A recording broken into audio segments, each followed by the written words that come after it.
We spend a lot of time showing and explaining many different physical benefits of sandbag training and how it builds muscle and functional strength. In this video, I'm going to talk about how I've struggled with confidence and how sandbag training has elevated my confidence. It's a level of confidence that I never had as a gym bro, CrossFitter, or even a college athlete. From experience, I can definitely say that sandbags help rewire your mind to be bulletproof between the ears. Let's dive in.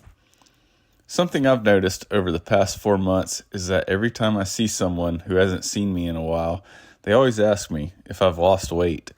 And the answer is yes.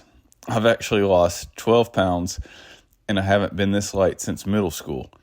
For years, I used to think that weight was a valid indicator of progress, and I used to be so focused on gaining weight because that's what I always thought would make me a better athlete. I never knew any better. As a guy with a fast metabolism and a small frame, I used to be worried about what the scale said all the time and worried about how I looked. Then on top of that, I was self-conscious about it, socially awkward, and I had a low level of confidence. Knowing what I know now, weight is a useless indicator of progress if you're skill-based training or an athlete. It's too vague.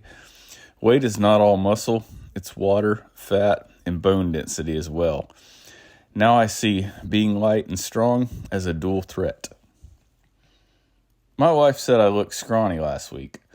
We were out walking with the babies last weekend, and my wife pointed out that I looked small.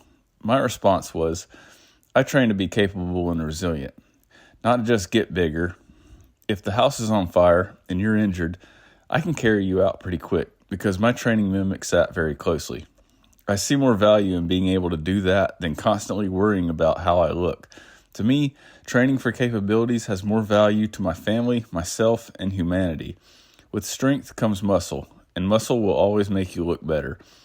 At this point, when someone says I'm small, I could care less because I've got a pretty good idea of what I'm capable of.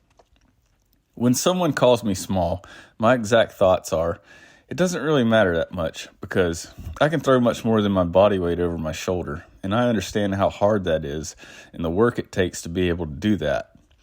I believe training hard, making progress, and having a good idea of what you're capable of bleeds confidence, and that's something that's helped me deal with body dysmorphia.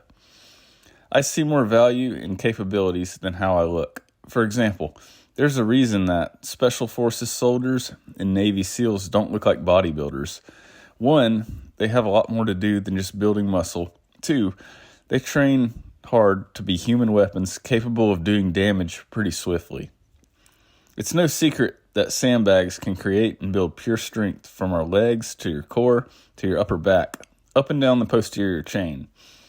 Plus, they train your mind to use all 3 muscle groups together in a skilled way, rather than isolating a single muscle group. The confidence that sandbag training has given me is unparalleled compared to other ways that I've trained in the past, and I feel it can do the same for you if you train hard and consistently. Well, that's all I got. If you've had the same experience, any questions, or anything to add, let me know in the comments. Thanks for being here, and I'll see you next time.